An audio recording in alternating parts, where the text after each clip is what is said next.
Afternoon. Good afternoon. It's 2:10, so we'll go ahead and get started. Okay, so here, hopefully everyone can see on the screen that's being shared, the RStudio that hopefully everyone has been able to set up at this point.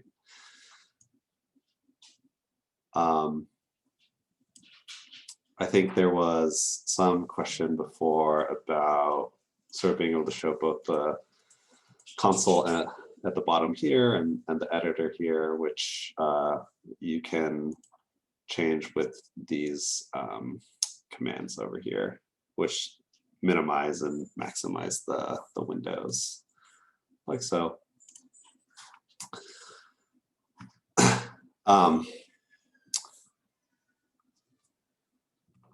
So I haven't actually talked about the working directory yet, which will become relevant once you start loading in like external data. So for example, if you have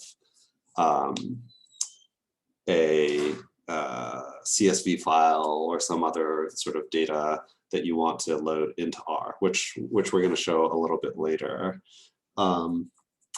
But in RStudio, the way that you kind of navigate to a particular directory is, should be able to do this here. So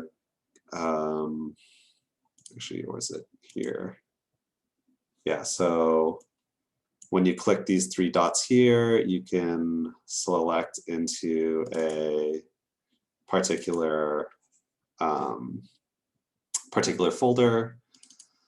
So I'll just go into here for our lecture today, and then you can see the files in that directory, and you can think of that as kind of your operating space. So if there are particular files that you want to load, it'll be coming from wherever you set your working directory. And I think I haven't actually set it yet. I've just sort of navigated there in this space. And the way that I could check that is you can say get WD, which is a function. And if you don't need to put any inputs or anything, it'll simply return to you what the current working directory is. So right now I'm in, this documents folder.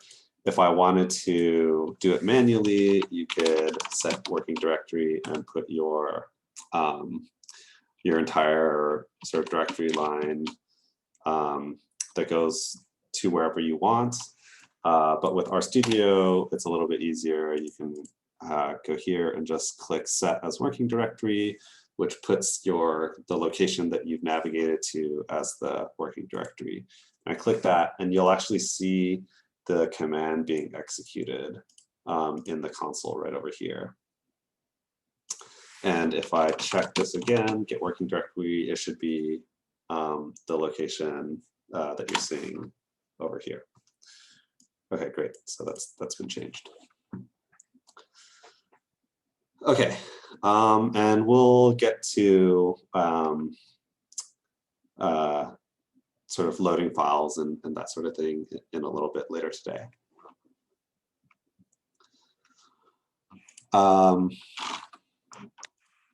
So the next thing that I wanted to talk about, let me just quickly this.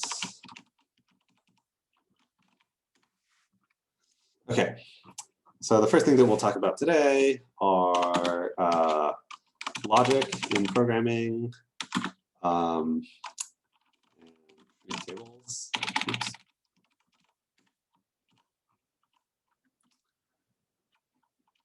So this is a very common programming principle, actually extends all the way down to the most sort of fundamental programming languages. So thinking about truth logic.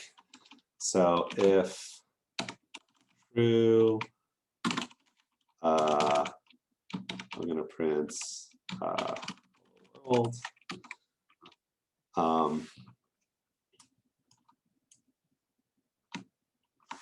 So if I execute this, it's going to print hello world. So the way that this works is you have if statements. And so you can think of this really sort of logically in English. So you say, if there's a condition that is met, then execute the things inside my if statement. So everything inside these squiggly brackets, and in fact, maybe I'll do this to just make it a little bit simpler. So if whatever condition I put in here is true, then it will execute the command inside there. If what's inside there is false, then it will not enter into the squiggly bracket. So if I execute this, you'll see that in this case, nothing gets printed. So printing is another function that will simply print values to the console. We'll later see how this can be really useful for doing like testing your code, for example, or testing functions that you're building. It's a really nice sort of troubleshooting device. Okay, actually, give me 1 second.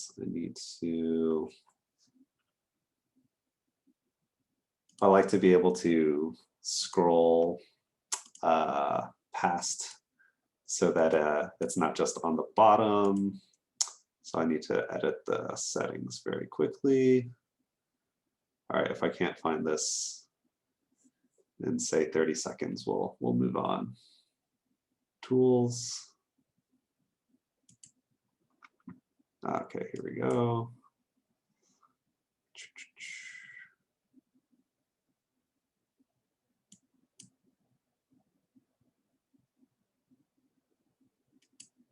I think that works.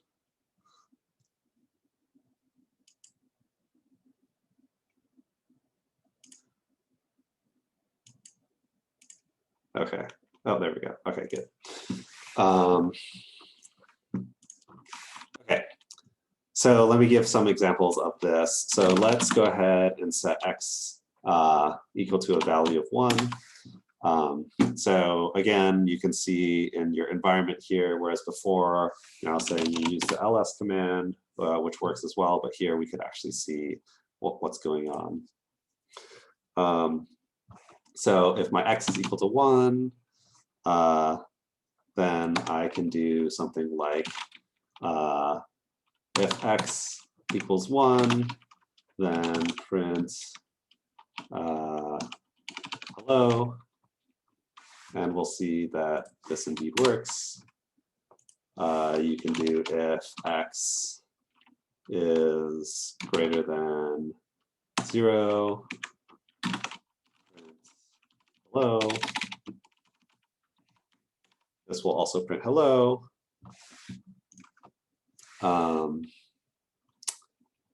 And let's see, if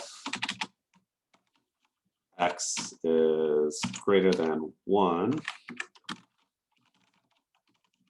we'll see that this shouldn't print anything because x is equal to 1, but you can have an operator greater than or equal to. I believe it's like that, although I'm realizing I haven't done this in a while. So let's see if this works. I'm actually not entirely sure. Yep, okay, so that is the notation. Okay, and so this is a reminder here. So, okay, so checking conditions, statements. And line 8 right now in particular is an example of the difference between the equals and equal sign, right? Remember that if you have two equals, you are checking whether the two sides are the same as each other. And if you have one equals, you are assigning a value to the variable. And they are not the same. And this is probably, I'll go ahead and say that this is probably one of the most common errors that folks make, especially when you're learning the code. Difference between these two, you just sort of forget to put two of them. And so, yeah, keep that in mind. That's one thing that you should check for. Okay. Anyone have any questions about these logic commands?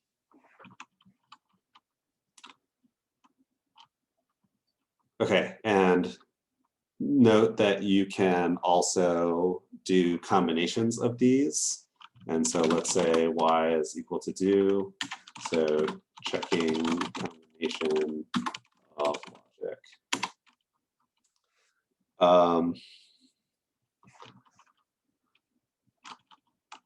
So let's do two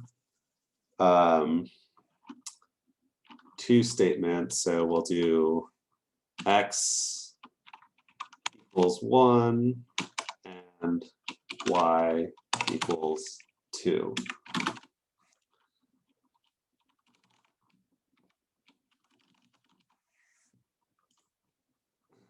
So in this case, we have a true statement and a true statement.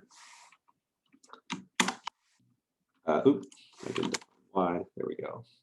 So y is equal to 2, x is equal to 1. We'll check if that's true. It prints hello. Okay, so now let's do a true and a false. What happens if x is 1 and y is 1?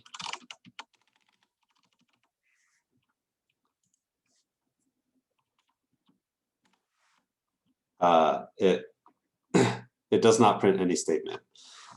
Okay, and so if something is true and combined with something is false, the and statement of those two together is nullified. So you can kind of think of this in a like practical, so in sort of a non-code example, you know, if I said, you know, tell me it's true if both x is equal to 1 and y is equal to 1. If one of those is false, in any sort of string of and statements, then the whole thing is false.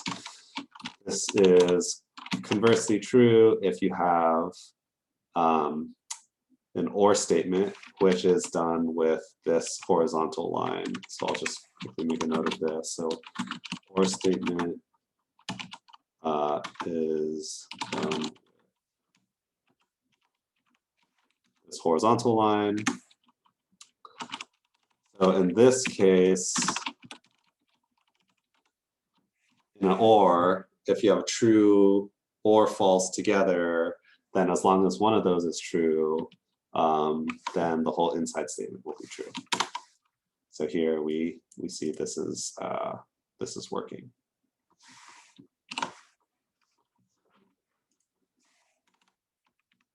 Okay, great.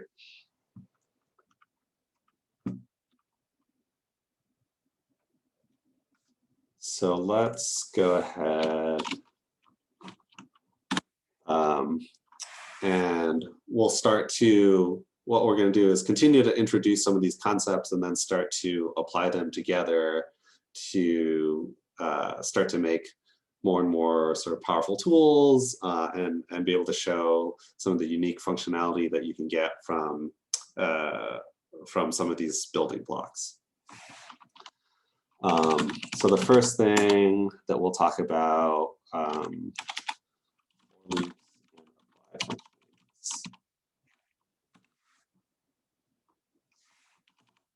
okay.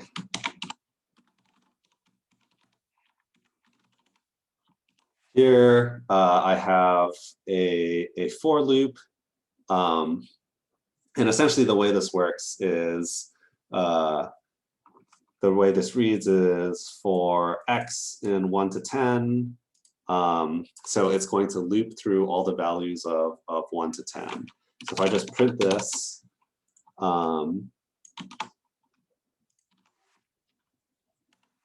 it's going to print out the values sort of one at a time. So this, one of the things that people get tripped up on is that this particular variable, it doesn't matter. It can be any name that you want it to be. So any name. And then if you want to reference that, it's just whatever is inside here. And so if I go ahead and write that, you know, it'll do the same thing. The thing that you're looping through is in the second half of the in statement.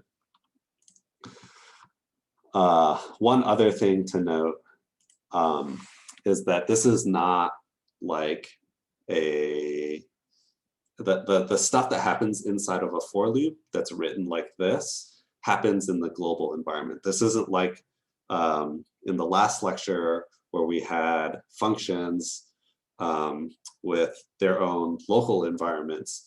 And so what that means is if I put x and I look at the value of x here, we had previously defined it as 1 at the sort of top of the editor, but it got redefined when we ran it through the loop.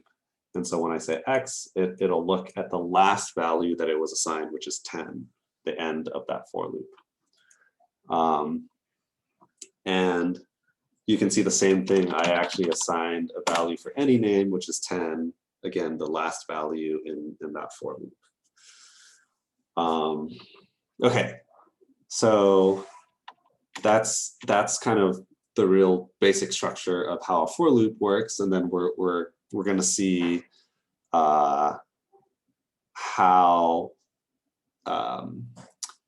this can be applied in a more sort of complex way in just a second. But before I get there, I do want to pause if there's any confusion here, because oftentimes students do get a little confused about the concept, or it's not entirely straightforward. So if there's anything that's not making sense, yeah, feel free to speak up or type in chat.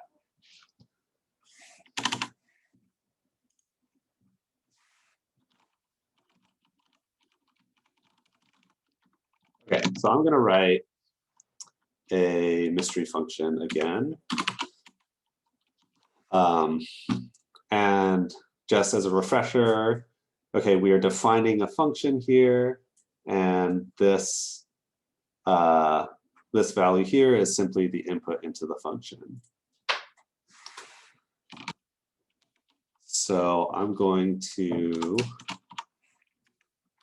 write out a couple things. So the first thing, we're going to have an if statement. And all this is going to do is that if the value that I put into the function is smaller than 2, it's just going to return false. Okay. So what about for values that are larger than 2? Okay, I'm going to make it a little bit more complicated. So for n in 2 to x minus 1. And don't worry about this. We're actually going to walk through this step by step. Okay, so I'm writing another if statement that's checking x %%n. Okay, I don't think I covered %%. That is another operator that's similar to multiplication or division or addition, subtraction. This is called modulus. So it's x mod n. And the way that that works is it will be the modulus is equal to the remainder of the division. So if I x divided by n, the whatever gets returned is the remainder. So if I have, let's say, 10 mod 3, so this is 10 divided by 3, then 1 is going to be the remainder. Okay, if I have, say, 15 mod 4, that's 15 divided by 4, so that's going to be 3 with remainder 3. And so it's going to return 3. So it's a useful property for this, and we'll see what's happening in just a second here. Okay, so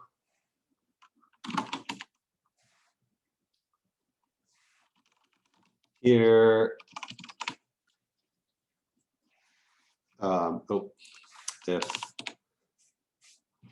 if x divided by n has no remainder, I'm going to return false. And then lastly, it's going to return true. Okay, so for folks who've taken like a computer science class, this is like a classic example, one of the sort of first functions that you would learn about. But for most folks, just staring at this, it can be kind of difficult to discern exactly what this function is doing. And so the way that you would go about kind of learning how to read this function is just to go kind of step by step. And think about testing a couple inputs and seeing what the outputs are. And so that's what we're going to do right now. So let me bring up my pen over here. Okay, so let's try an array of inputs. So let's say test x from, let's say, 1 to 10. Okay, so all I'm going to do is kind of walk through this function and see what happens. Okay, so let's say we start with x equals 1. So then what happens is we'll go into our thing and it'll say x is less than 2. I'm just going to immediately return false. So if I make a little table, x is 1, and then return of function is false. Okay, so what happens if I say x is equal to 2?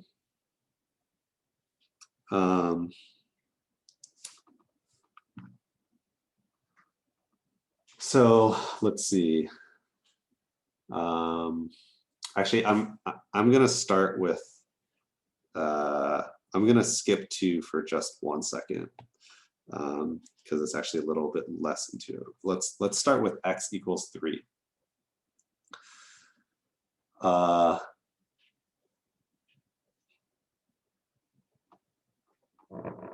So it's gonna first start in my if statement, but it's gonna pass right through it, right? Because x is not less than 2, so it's gonna ignore everything inside, and then it's gonna move on to the for loop.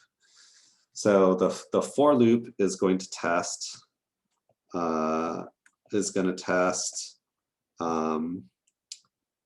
n from 2 to 3 minus 1, which is just 2. So it's just going to be 2 to 2. So the only condition that n will test is 2. So for n equals 2, it will say if 3 right? So now we're looking at this portion here. So if 3 mod 2 is equal to 0,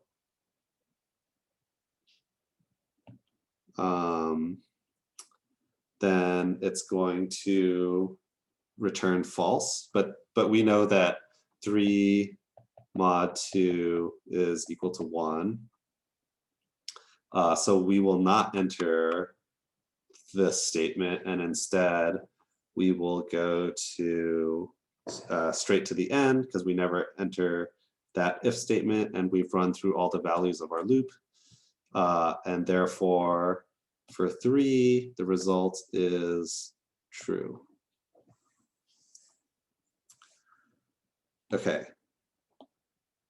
Let's try it with 4. So if x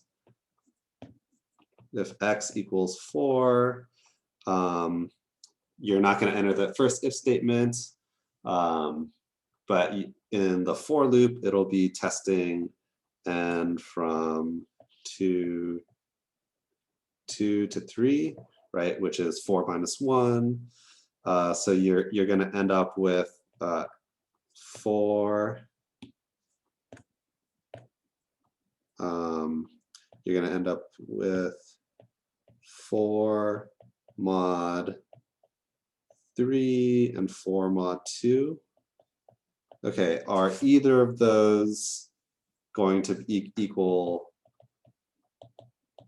0? So 4 mod 3 will not be equal to 0, but 4 mod 2 will be equal to 0. And 4 will therefore be false, because it will enter the if statement and then return false. And I should also mention, once you hit return, that ends the function, and it doesn't sort of continue on. So you can sort of manually continue this, and you can figure out what values end up getting returned. It'll end up looking something like this. So as folks kind of look at this, can anyone guess what this function does? What this mystery function?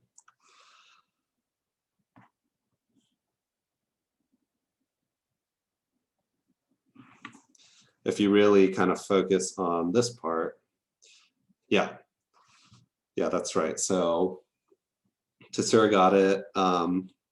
If you look at the fact that as long as it never is divisible by a number between 2 and the number below it, which means it's only divisible by 1 and itself, that means it's a prime number. Okay, and so yeah. So there's a question, can you explain why we need line 32? Yes, so we basically want the function to tell us if it is a prime number. And according to this, right, the only way that I can tell if it's a prime number is if I try to divide the ultimate number by everything between 2 and itself. Anytime it hits something where the remainder is 0, we know it's not a prime number, it returns false.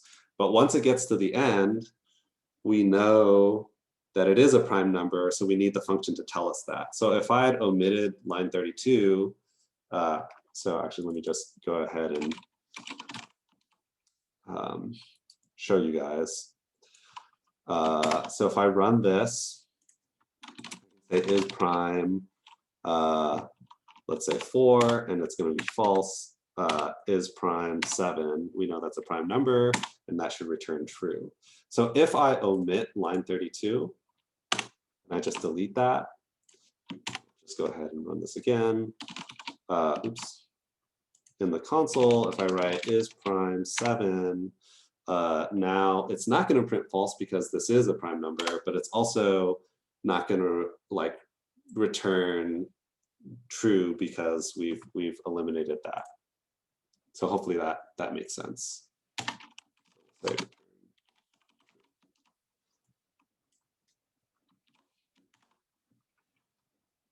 Yeah, and so here you can hopefully start to see how we can layer in both the if statement and the way we handle the logic alongside for loops to start to get at to start and get at sort of more the ability to do sort of more complex procedures. And like, you know, is prime is not necessarily something that's going to be fundamentally useful for, you know, our data analysis, but a lot of the sort of logic and thinking that goes into how you create these functions and start to think programmatically will be really useful. Okay.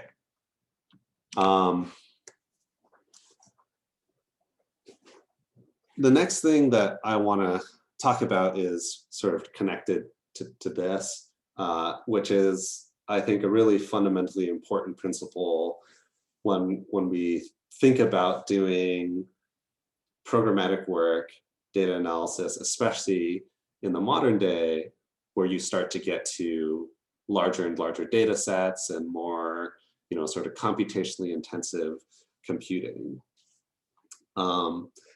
And that is related to a concept called Big O, which is a sort of computer science concept related to how long it takes to execute like a function or an algorithm relative to something like the size of the input. Okay, and so let's show really practically an example of this. So if you are sort of really thinking critically here, one of the things that you'll notice about the isPrime function is that we are currently testing all the numbers from 2 to x minus 1, right? And so if I were doing 7, I'm testing it by saying, okay, 7 divided by 2, 7 divided by 3, 7 divided by 4, all the way up to 7 divided by 6.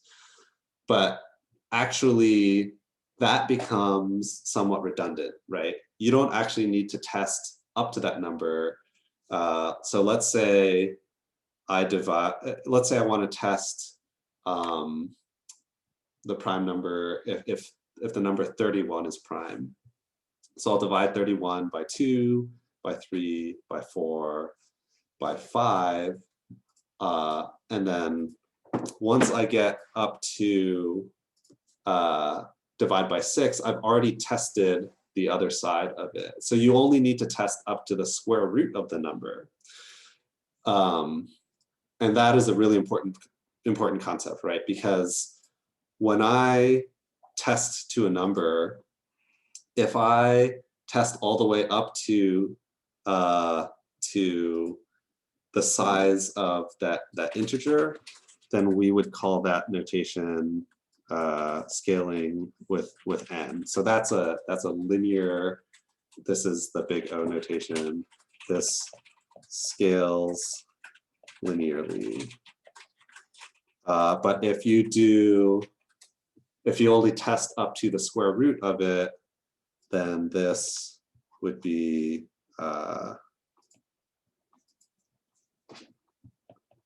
scales to root of size. And so if I were to increase the size by 100-fold, it would take 100 times longer with isPrime but it would take only 10 times longer with a more efficient version. So let's show how to do that. So let's create a function called isPrimeBetter, which is exactly the same, except in this case, instead of testing to x minus 1, I will go from 2 to, let's say, the floor of x to the 0.5. So floor is another function that just means round down. So if I say floor of 1.3, it'll be 1. Floor of 12.31, it'll just round down to the nearest integer. And so that's all that we need here. We don't need to test all the way to n.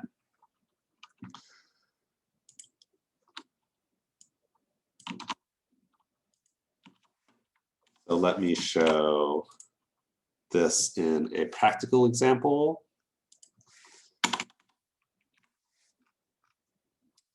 There's a little handy command called sys.time that tells you what the current time is. And I can use that as a marker in order to see how long it takes to run a specific command. So so I'm going to have a variable called start, which is going to record the time right when you execute that line. Let's try isPrime of a large prime number. So let me just grab that over here. So this is a fairly large prime number.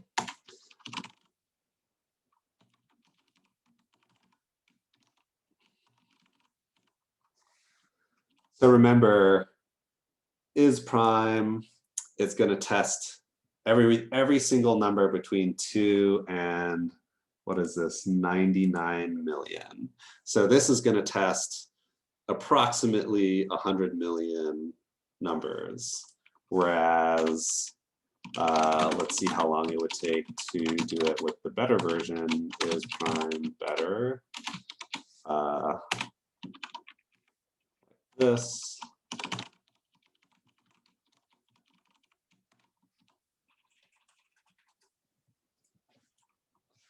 So I'm going to go ahead and execute this. I don't remember exactly how long this takes, but hopefully not too long. I do have a pretty fast computer, so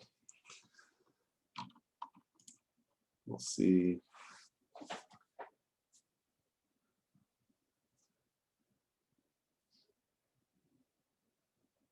Okay, great. So in order for me to test 100 million values, it takes the computer about 20 seconds or so.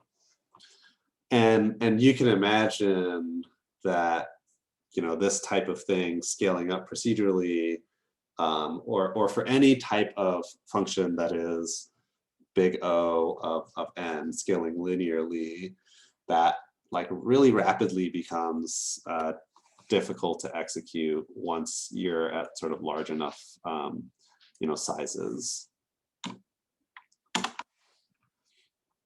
Okay, and here you can see with the isPrimeBetter, the time that it takes to execute this is something like 1,000 times faster. So less than 2/100ths of a second. And so this is really sort of a sort of way to point out to you guys that a lot of times it's a better solution to try and make your code efficient, and make sure that it that you are trying to use sort of like the most efficient big O approach, as opposed to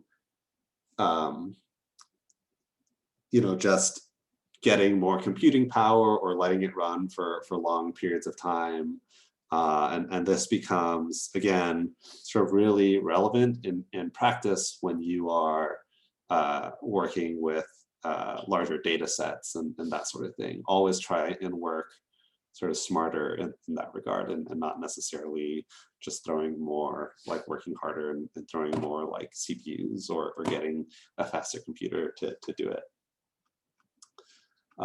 Because when it comes to scaling, yeah, efficiency is always is going to almost always be preferred. Okay.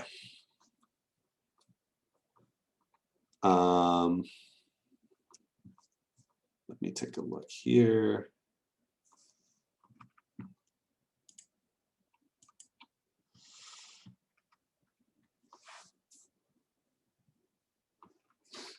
There's an alternative way of doing for loops that come through a family of functions called apply.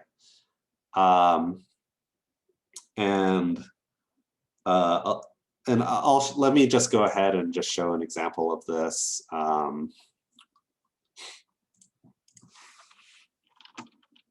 So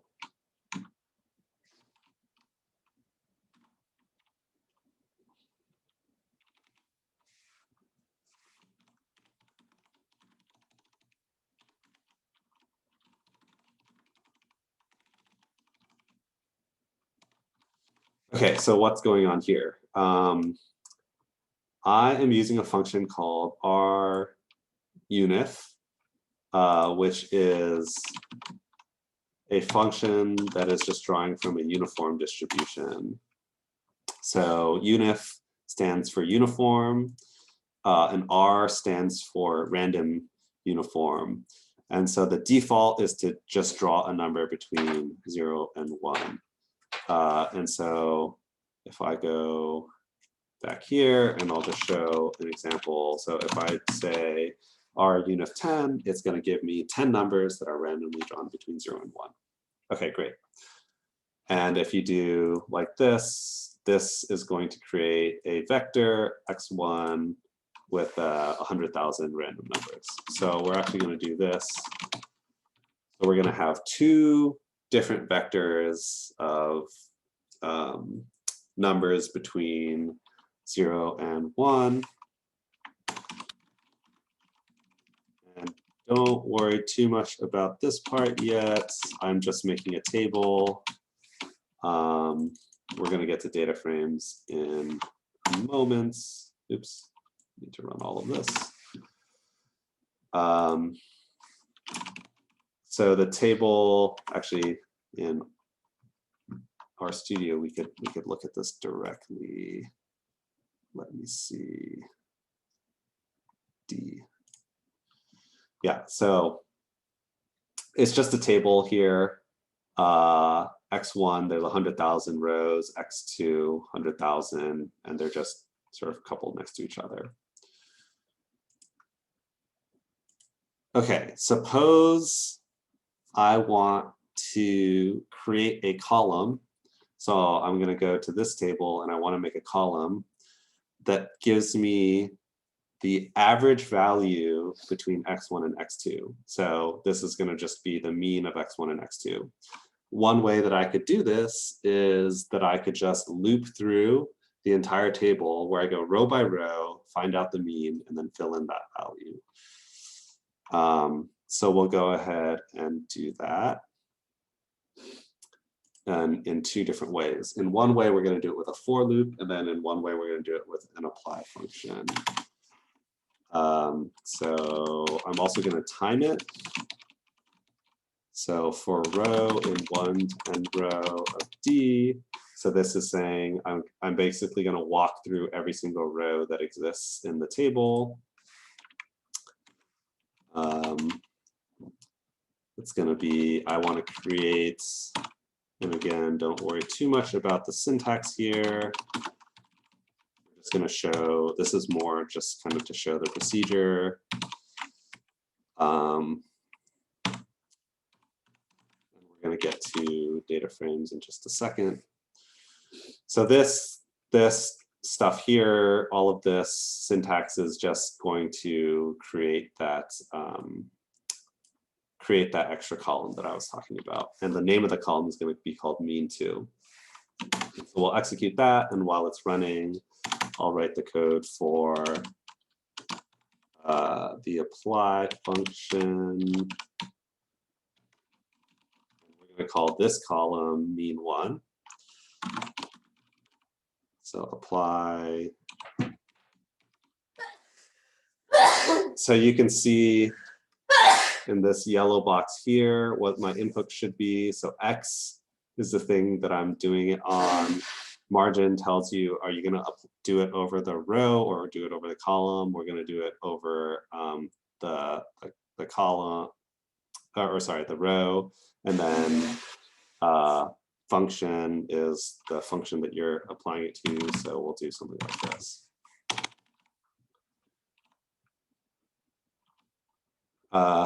So the first one finished executing, and you can see that column here took about 30 seconds, and we'll try it with the apply function.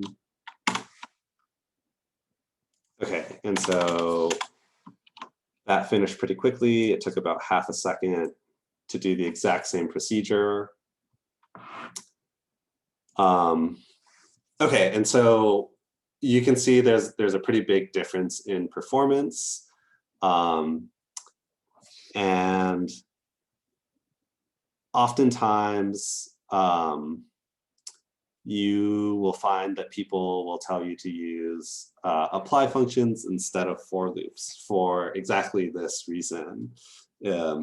Because the way that R executes for loops is actually not quite as efficient as a lot of other programming languages.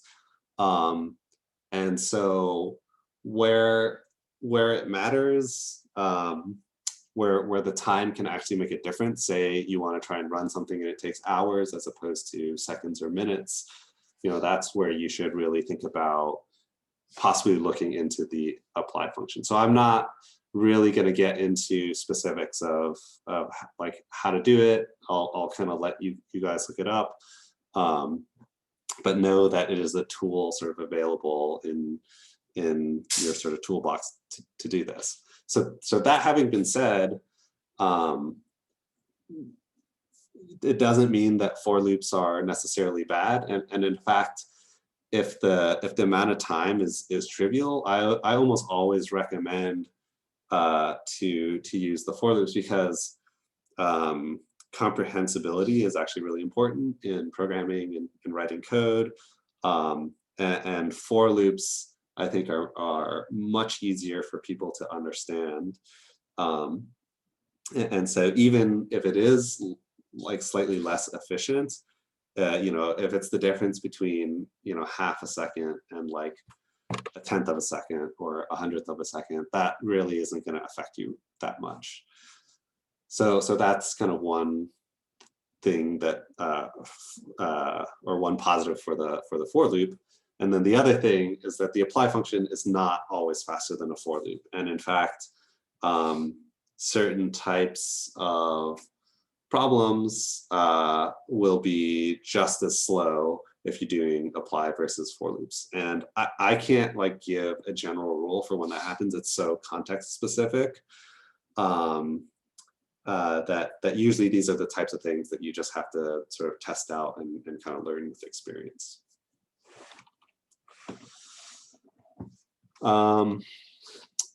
Okay. Let's stop here and take a break for 5 minutes. And yeah, if anyone has any questions, yeah, let me know. Okay, actually, I see a question right here. What is the one in the apply function? Yeah, so let's take a look. So in the help, so the first term, so this is x equals d, and then we see margin equals 1, function equals mean. So the margin is what the function should be applied to. So if I look into my table, I want to do them, I want to apply the mean function to the row. So it's the mean of the of this row, essentially. So if you apply margin equals 2, it's going to work across the columns instead of the rows. And that's what that means.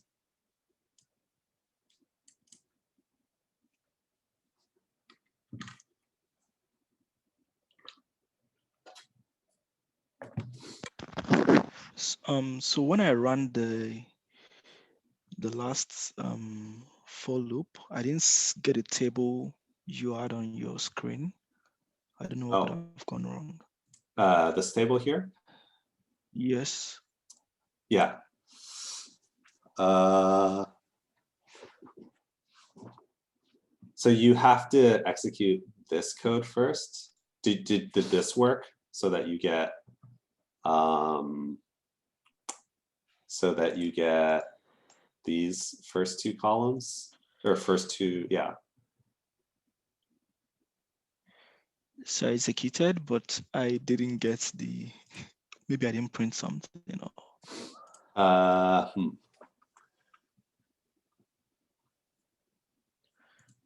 Let me, view D. let's do this. So I'm going to copy and paste this into the chat. And then if you copy the code that I put into chat directly and execute that, see if that works. Okay, we'll do.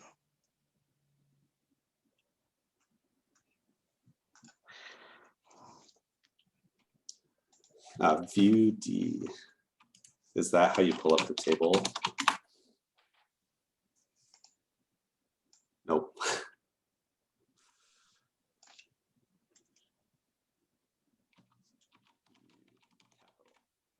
Okay, cool. Interesting. Is that a like RStudio thing, or can I run? Actually, let me see. I'm gonna run it on my other console. I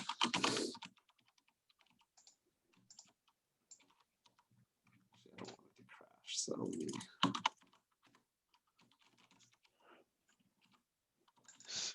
So it's run, but I'm not seeing the table. But you're not seeing the table? Yes. Ah, interesting. So if it runs and you just put D and enter, what happens? Okay, let me try that.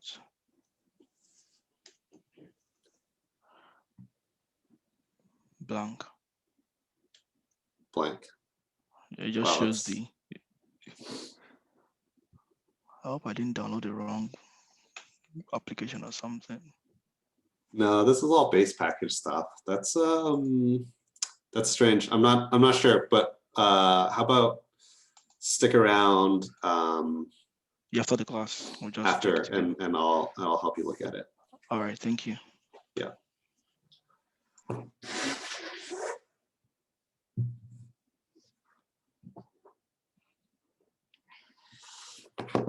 All righty. Any other questions?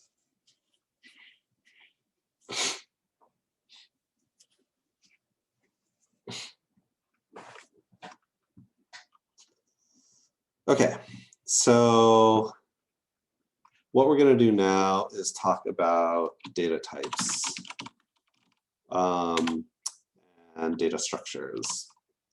So this is kind of backing out again. So let's see. There are 5 different data types in R.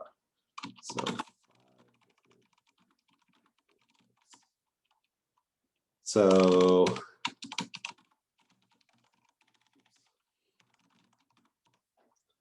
this is a number.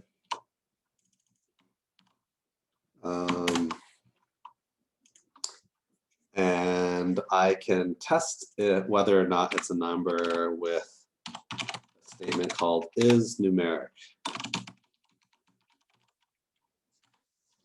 Okay, and if you execute this command on an object, if it returns true, then you know that the object is a number. If it returns false, then the object is not a number. Pretty straightforward. There's actually a couple other types of numbers. This is an integer, 1L. Okay, so you need this L after the number in order to specify that it is an integer. So is.integer is an integer. So if I run these two lines, it will return true because that's an integer. All right, so now let's take a look at, let's see if is integer the first one. This is a number. Okay, so the number 1, which we might think of as an integer, if I hit enter, it's going to be false. Okay. And so even though this number doesn't have any decimal points or anything, like the data type itself is a special type of format. So unless you tell it explicitly that it's an integer, it's not going to like specify it that way.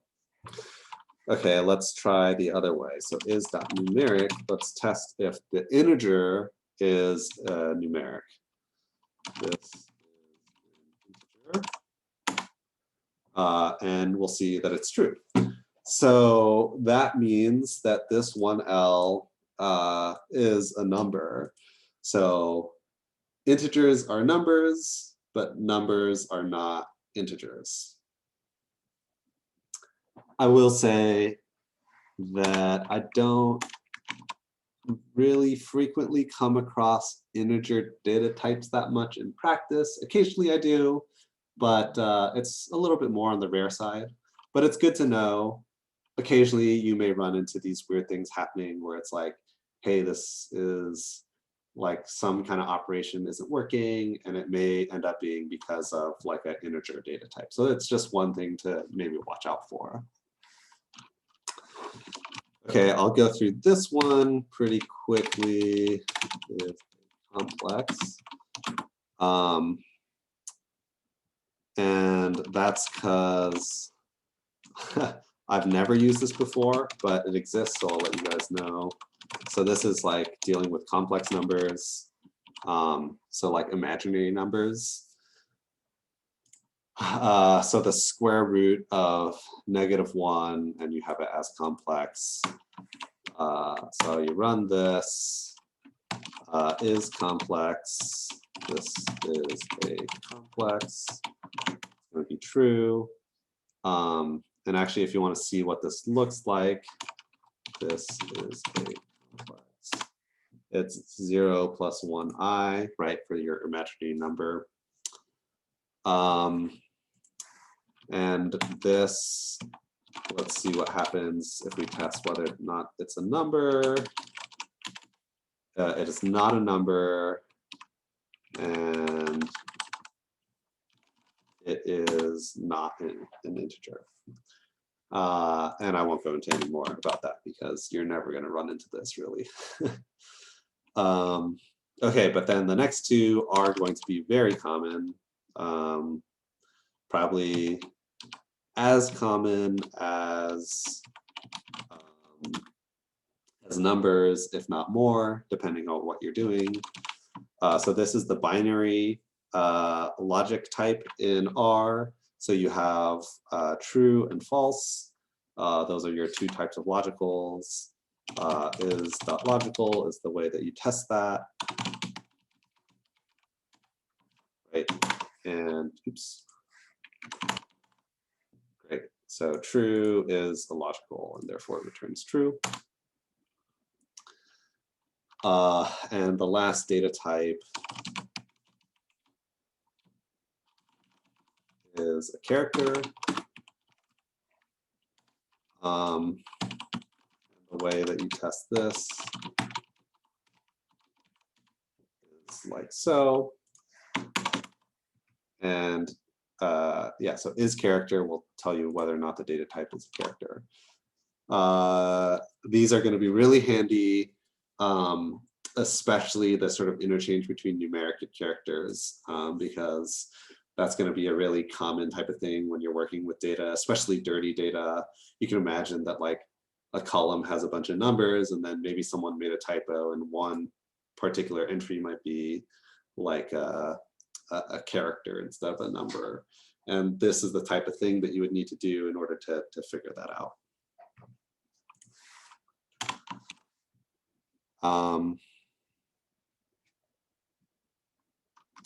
Okay, so let's think about data structures, and we're also going to think about how the data structures kind of relate to some of these data types. So the one that we've started with and have talked a lot about are vectors, right? So let's do vector 1. It's going to be 1, 2, 3, 4. Okay. So we have a vector of 4 numbers. If I put it in the console, you can see right here, it's going to be 1 through 4. And go ahead and visualize what you think this is going to return. And we're going to say, okay, is vector 1 numeric? So is this object vector 1 numeric? And it returns true. Great. And so this means that the values contained within the vector are entirely numeric. Okay. If I wanted to return a specific value of this vector, I could do so with, actually, let's do this. Let's do 5, 6, 7, 8.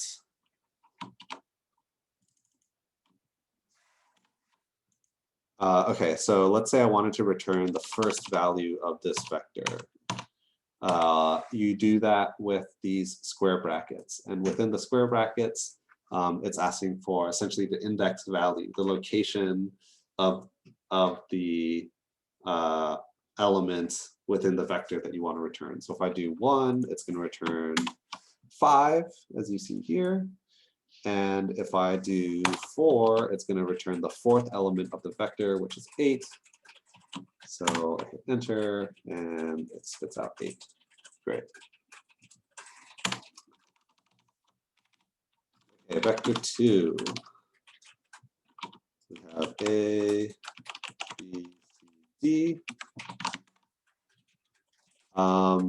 So this is similar, except now instead of having numbers, we have these characters A, B, C, D as the 4 elements of this vector. And you can probably imagine that this particular one is going to be false if I test if it's numeric, and indeed that's what we find. So A, B, C, D are not numbers, they are characters, and so is numeric returns false. Is character. Okay, so if I do this, it's true. Okay, pretty obvious, A, B, C, D are characters, like I was just saying. And then you can do the same thing to figure out, like if I want the 3rd entry of the vector, you just square brackets 3, and that's C. Great. All right, so now let's do something a little bit more complicated. I'm going to do 1, 2, A, B. So now I've got numbers and letters in here. And so before you execute this yourself, or I execute it, think about what you think is going to come when I test if it's numeric and if I test whether it's a character. Okay, is numeric. False. It is not numeric. And okay, that kind of makes sense, right? We have some numbers and some letters, and so it's saying not everything in here is a number. Okay, and by that logic, if I run is character, okay, there's some numbers and there's some letters, so this should also be false. But no, actually it's going to be true. And let's actually take a look at vector 3 a little more closely. And you'll see there's a difference. If you look at when I put in vector 1, it gives this 1, 2, 3, 4. And then in vector 2, it gives quote, you know, A in quotes, B in quotes, C in quotes, D in quotes. And in vector 3, it's doing the same thing. 1, 2, A, B, they're all in quotes. And when you see that happening, that is indicative that you are looking at a character and not a number. And so, okay, why is this happening? So in R, vectors and some other data structures have a unique property in that you are only allowed to have one data type. You cannot mix data types. Characters are considered to be more generic than numbers because you can have like number like characters, but you can't have character numbers.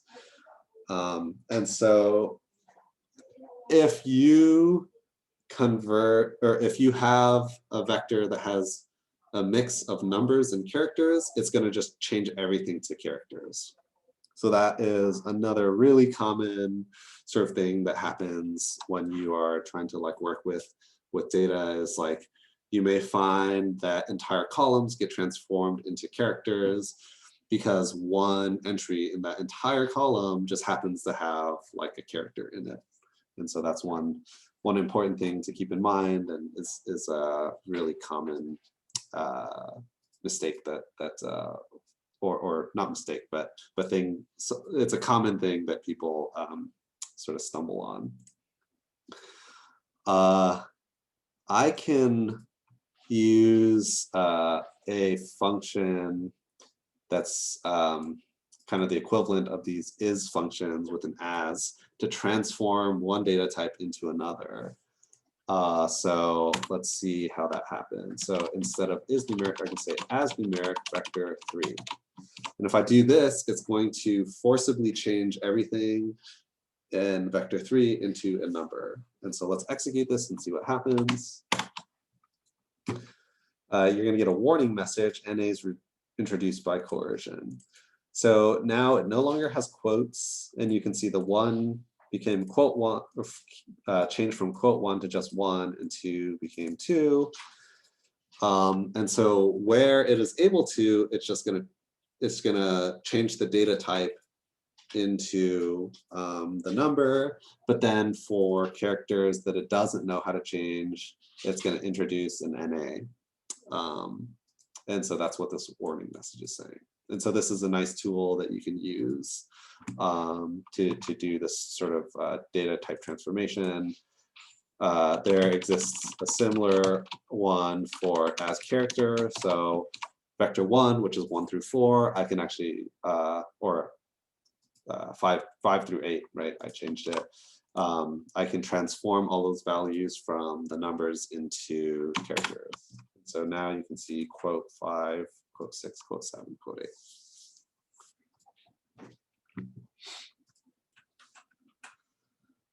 8. Okay.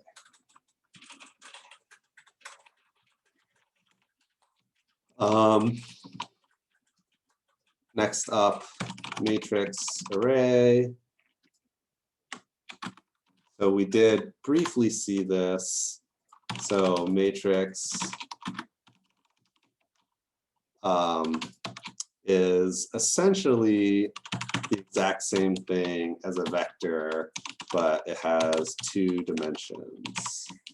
So this is how I would specify that. You can tell it what values to put into the matrix, and then you can give the size of the matrix. So in this case, I'm making a square matrix of 2 rows and 2 columns. oops, what's going on here? Oh, I forgot the n. Number of rows, number of columns. Okay, and so we can see what that looks like, matrix 1. So you have 2 rows, 2 columns, and it always fills things out row by row and then column. So this is standard operating procedure in R. It's always rows, columns. Okay, and so kind of commit that to memory because that ends up being, you know, important for lots of different types of things. So if I wanted to look at a specific entry of the matrix, like if I wanted to look at the first row, it's going to be, so I'm just going to, I'll make a note of this actually. So square brackets for referencing index with row first, comma, column second. So that means if I want to look at the first row, I'll just do 1 here, and that will be 1, 3, which is the first row. If I want to look at, say, the second column, it's going to be comma 2, right? Because the column comes after the comma. And then that's going to return 3, 4 in a vector. And then if I wanted to look at one specific value, matrix 1, if I wanted to look at, say, the first row, second column, that's going to be 1, comma 2. And that's going to return 3, which is row 1, column 2, to look up that specific value.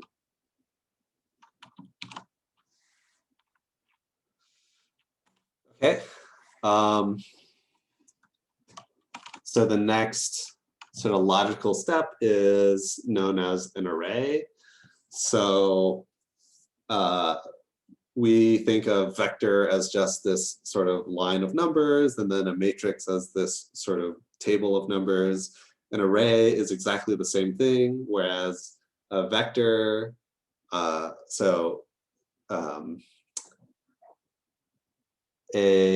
vector is a one-dimensional array.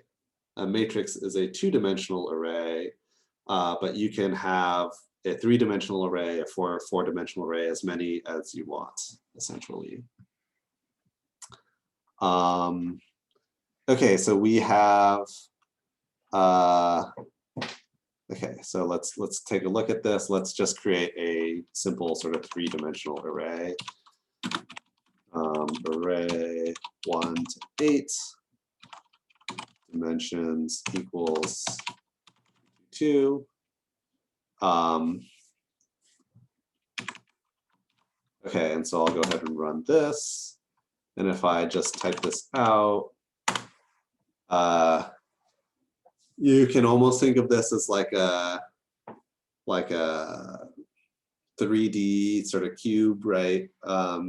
So on one face you have 1, 2, 3, 4, and on the next face you have 5, 6, 7, 8, or not on the faces, but it's essentially like two matrices that have been sort of stuck together. And then you can look up like a specific value. Like if I wanted to look at the first row of the second column, so first row of the second column of the second sort of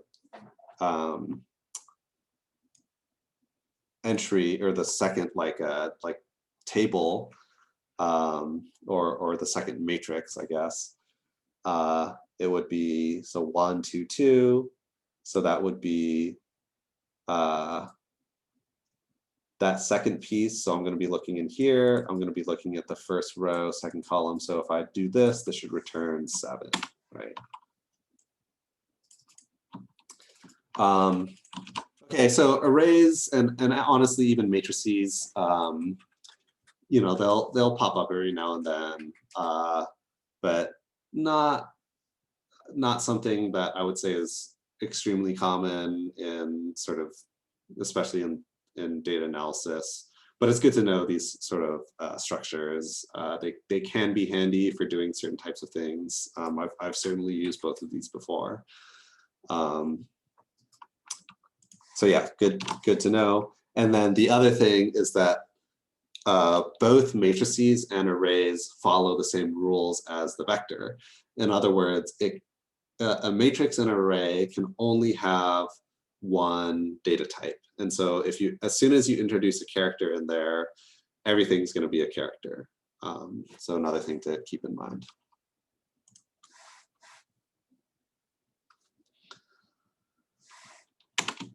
Okay. Lists, these are going to be a lot more common. There are lots of functions that use lists, and lists themselves are pretty handy data structures to kind of store data. And so that's, it's definitely a tool that you guys will get pretty familiar with. Okay, so a list is actually quite different from, you know, the vector, matrices, and arrays. They can hold any data type and any data structure in any combination without needing to necessarily sort of change them. So we've already made a whole bunch of these different things.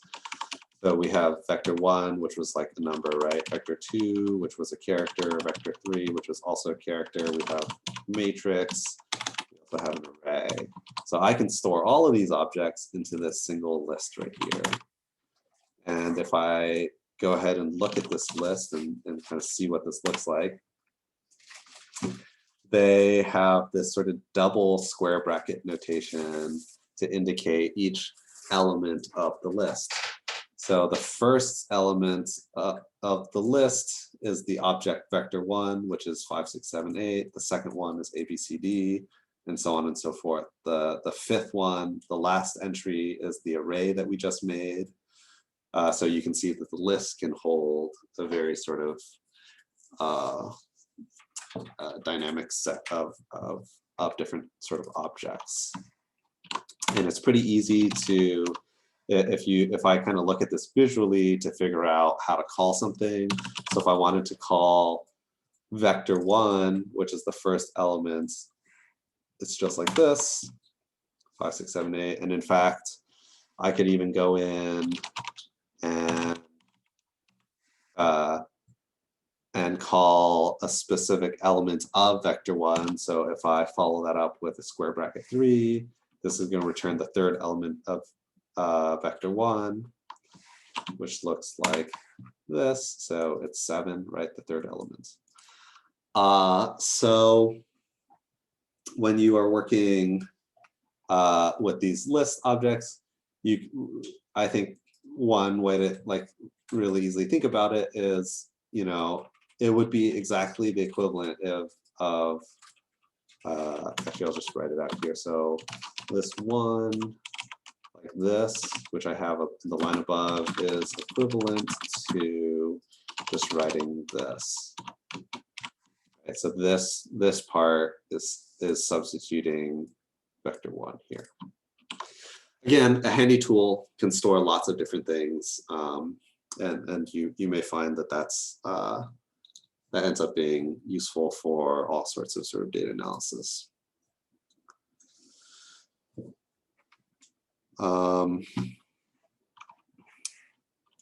Okay, I will continue on unless there are any questions here.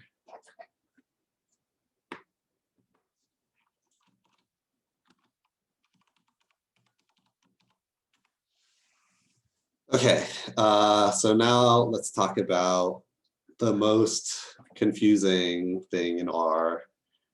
I hate talking about about factors because it's really confusing. People actually very often mistake factors for data types, but it's technically a data structure, which is why I have it in this part instead of introducing it up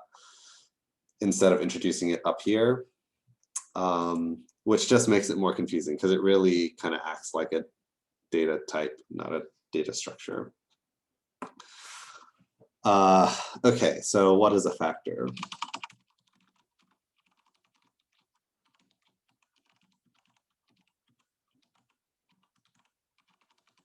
So I'm gonna make a factor right now. Just do this really quick.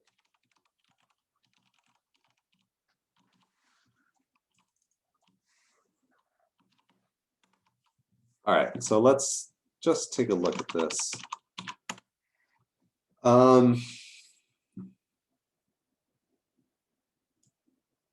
So this, you'll notice even when I print this out that there's some peculiar things compared to some of the like vectors that we've looked at. So first of all, this kind of looks like a vector, right? You've got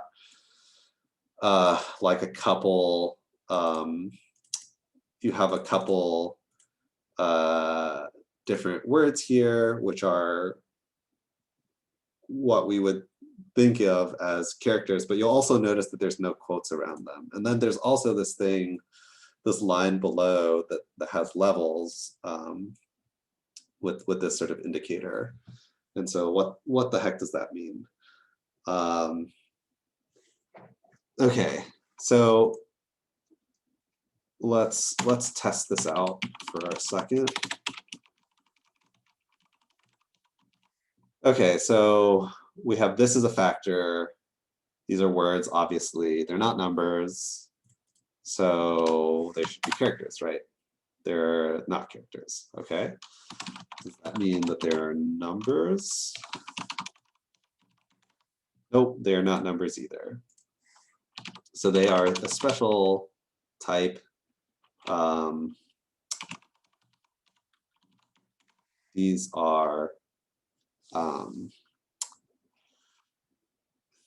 this is actually a factor.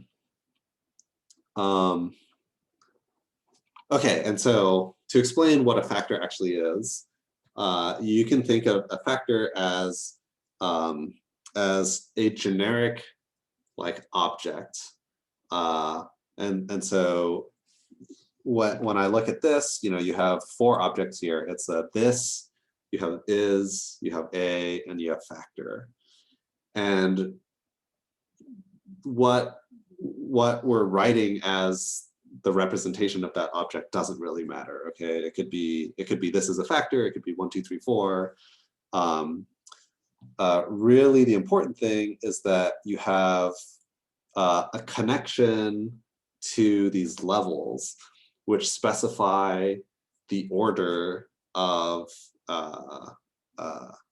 those objects. So you can imagine where that starts to get maybe a little bit important. So like if you were doing like a survey and you have like 5 items that are a response to your survey, and those 5 items may be like sentences or word items, but they have an intrinsic order to them, that's where factors start to become important because the levels have meaning relative to each other.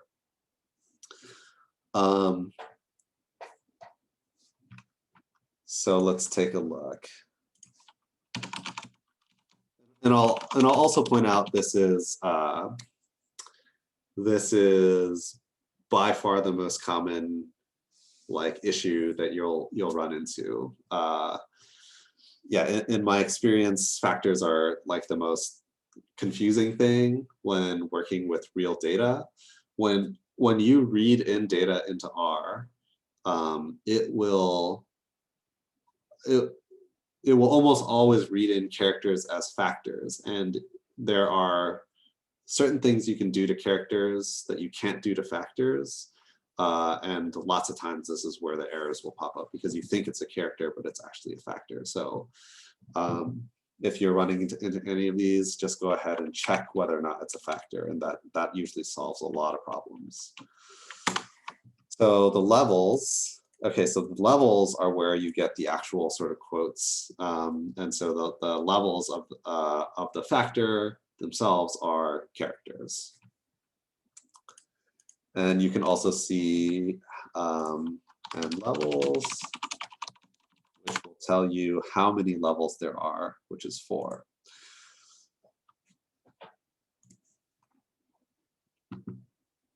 And let's take a look at one of the differences. So order vector 1.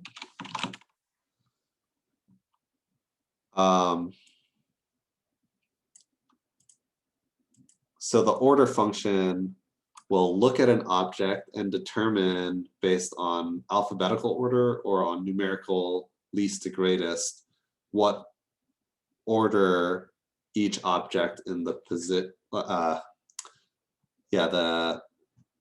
relative order of each position in the vector.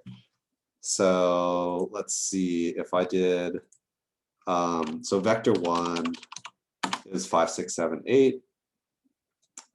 So 5 is the first one, 6 is the second largest, second smallest, 7 is the third smallest, and 8 is the fourth smallest.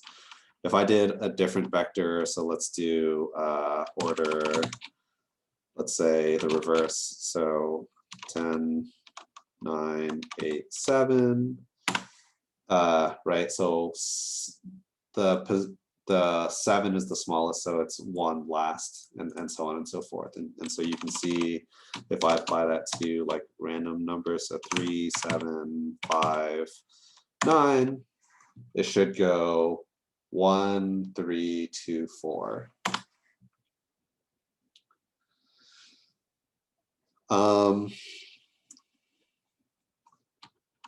You'll see that if I do order of vector 1,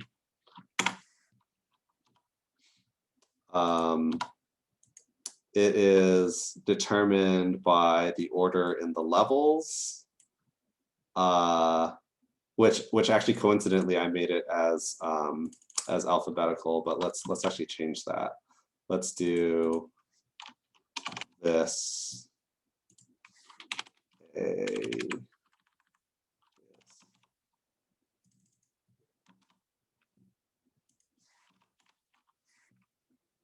So order factor 1, and you'll see, so this was in the first position, so 1 in the first position,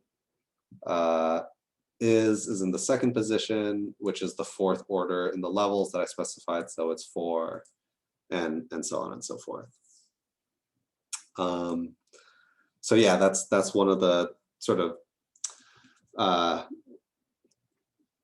confusing things about the factor, again, is that the levels are determined by default alphabetically, and then second by if you actually specify the levels, this will be the order that it takes, whatever order you put the levels in.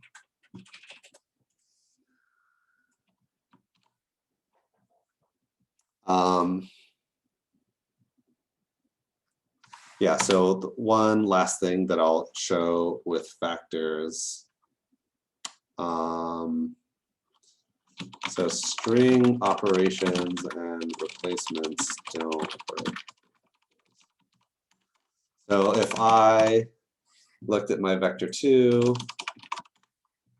and I wanted to replace, let's say, the second entry of vector 2 with a different word, let's say blah, I can go ahead and run this. I'll look at my vector 2 again, and my B suddenly became this blah word because I sort of defined it, right, to replace the second entry of vector 2.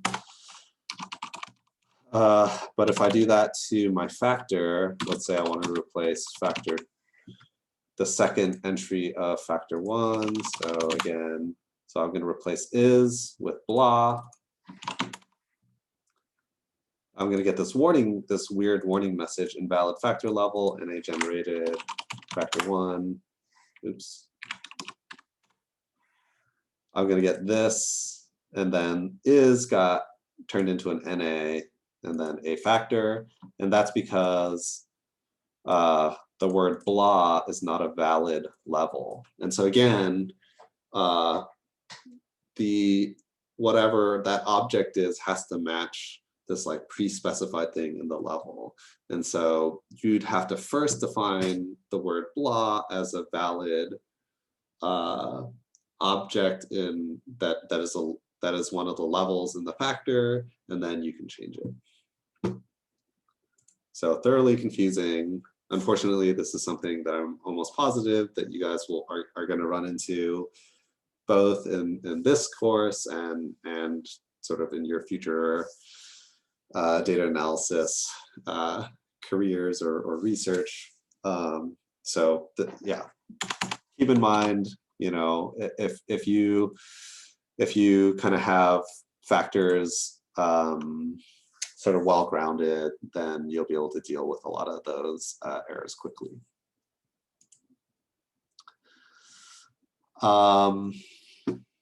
Any questions?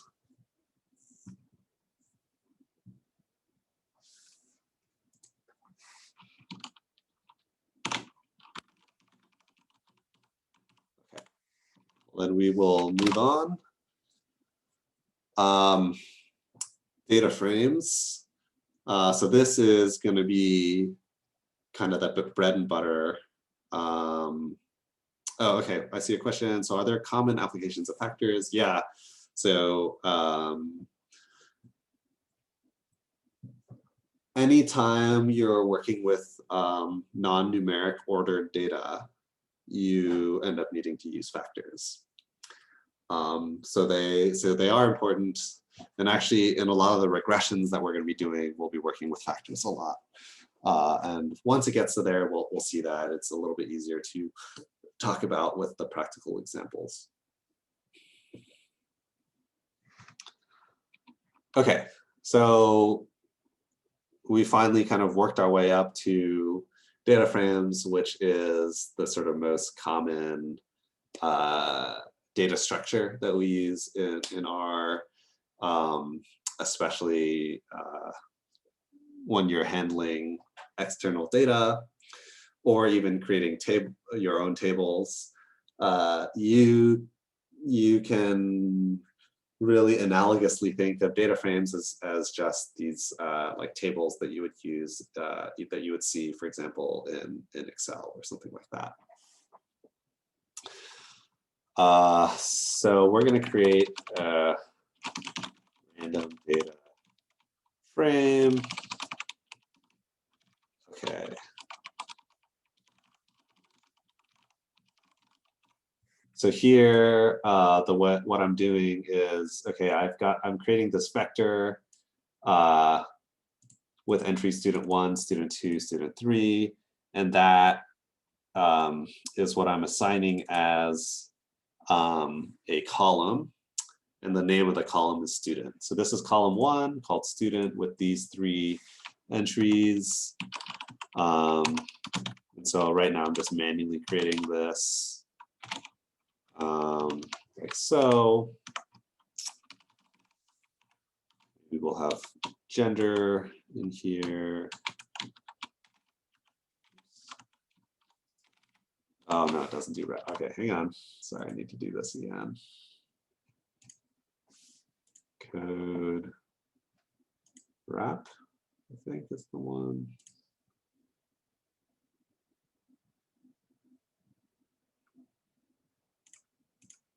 Yes, okay, great.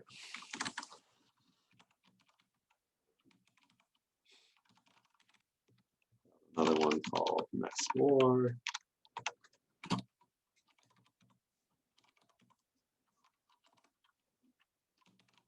And verbal.score equals 100, 620. Okay. So I'll run this. We can see in here, I now have in my data, this student data. We can see what this looks like, and it's just this tiny little table.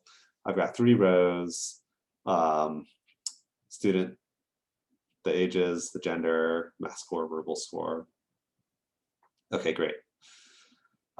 So pretty straightforward to create a data frame just like this. And then if oftentimes when you read in data externally, it'll come in the form of a data table, data frame. We can see what it looks like in the sort of console viewer. It'll look like this, same thing. Okay, so last time we covered 2 functions that I said I would talk about once we got to data frames, and those are summary, data. Okay, so let's just go ahead and execute this and see what this gives us. So this is a pretty handy function that helps you kind of just look at the data a little bit. You'll see that it will tell you if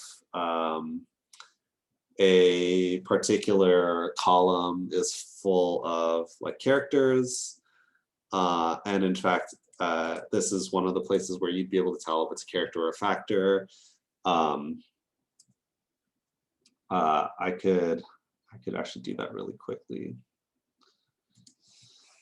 Oh, you'll notice here, I actually forgot to put in quotes, but it actually still works. You could just write the name of the thing that you want. I tend to write it in quotes for data frames just for consistency. But let's see, instead of doing this, maybe I'll make this a factor. And then if I do summary again, you'll see the difference. Oops. Let's go. Oh, sorry, hang on. It needs to be like this. See, I forgot to put in the levels, of course.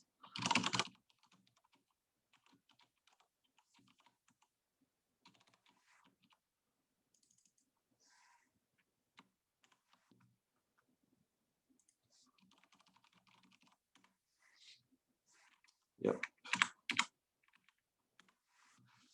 Okay.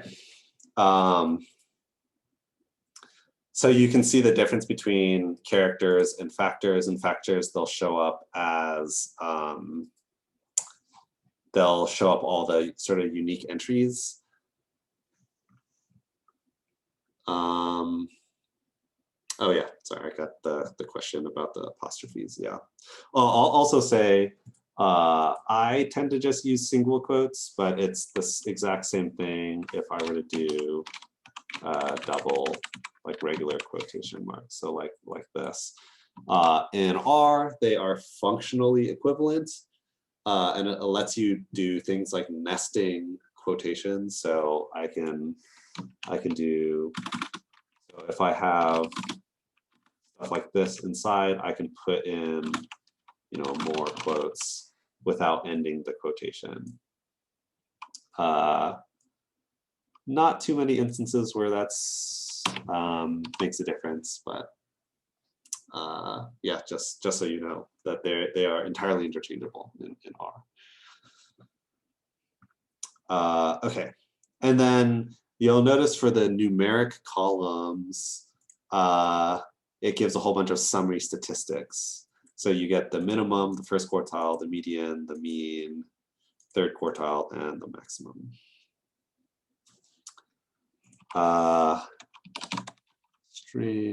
Okay, so STR stands for structure.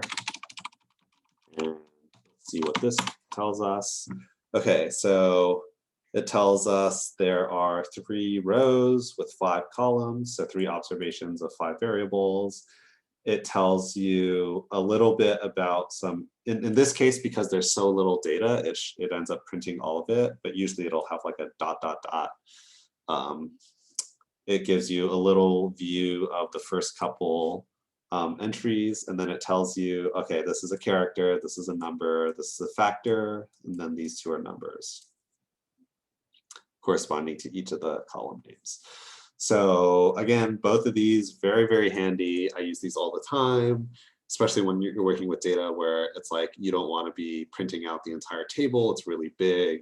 If you quickly want to be able to see, you know, the data types and structure of your columns and your rows, both of these are really useful functions.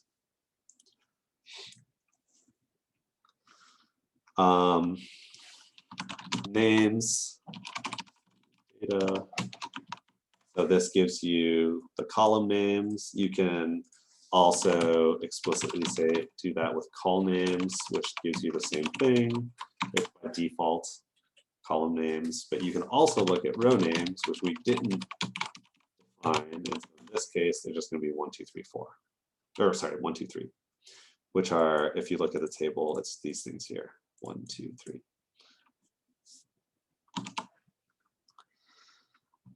Okay, so similar to the matrix, referencing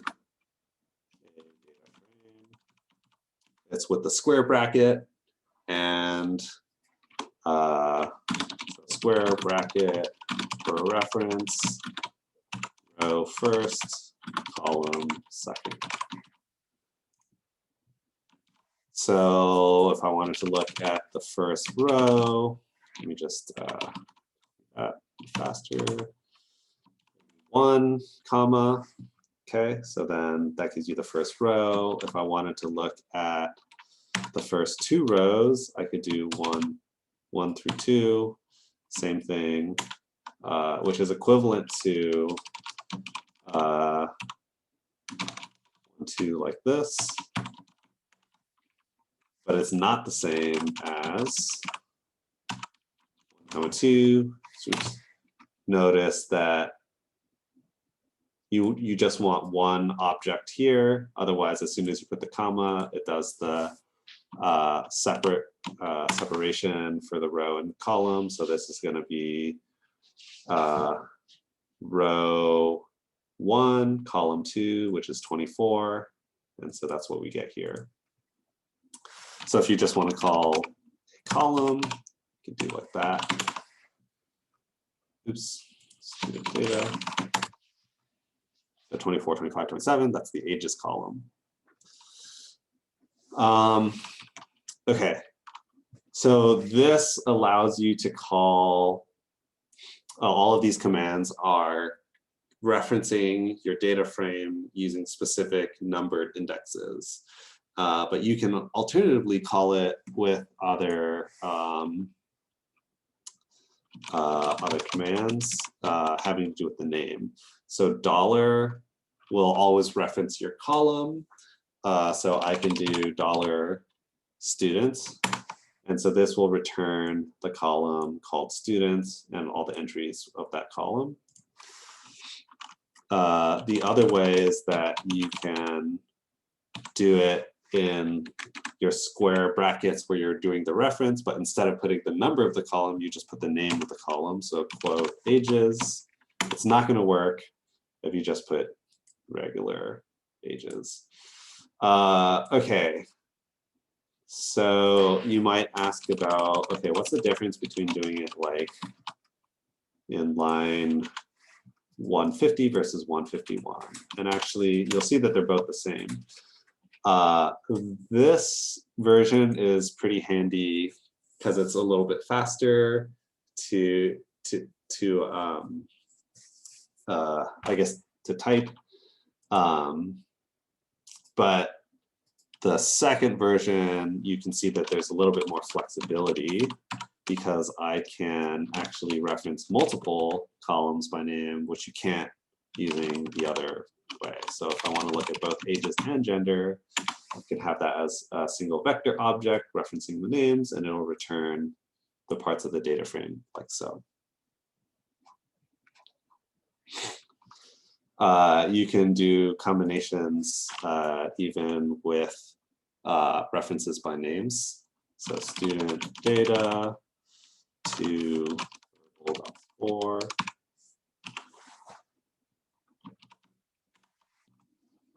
And that's going to return the second row of the column called verbal score. I can actually also use this as an assignment operator and override whatever's there. So right now that entry is 620. I can overwrite that as 600. And if I look at the table, right now, verbal score for student 2 is 600 instead of 620. Great. Okay, the last thing that I'll show is that, okay, let's talk about references by filter. So filtering is also a really common type of thing that you'll be doing when you do data analysis. So it's important to understand kind of what's going on here. I think this is another area where there's oftentimes some confusion. So I'm going to walk through this really sort of step by step so we can really see what's going on. Let me think here.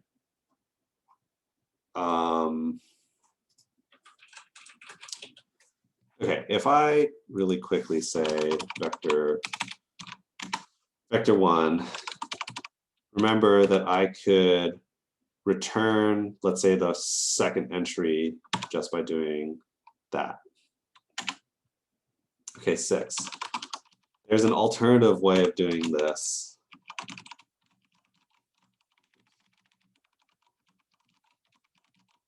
Where I can indicate which values that I want to return using the binary logicals.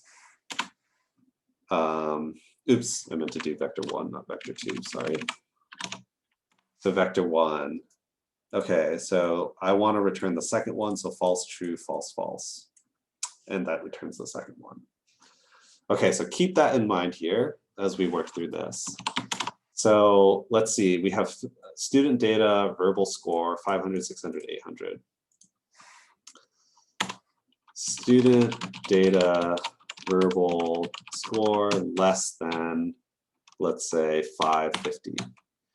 So really, it's asking of the entries in verbal score, which of them are less than 550? True, false, false. Okay, that makes sense, right? So the first one is less than 550, the other ones are not.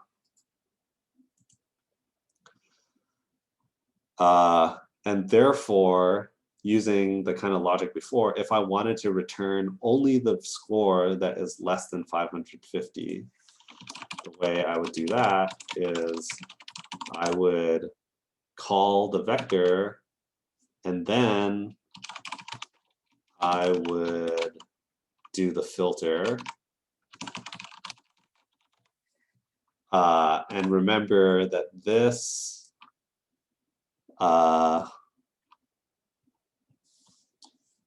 this particular this thing in the square bracket is giving me the vector true, false, false, and therefore it's going to return the first entry of that vector. Okay, so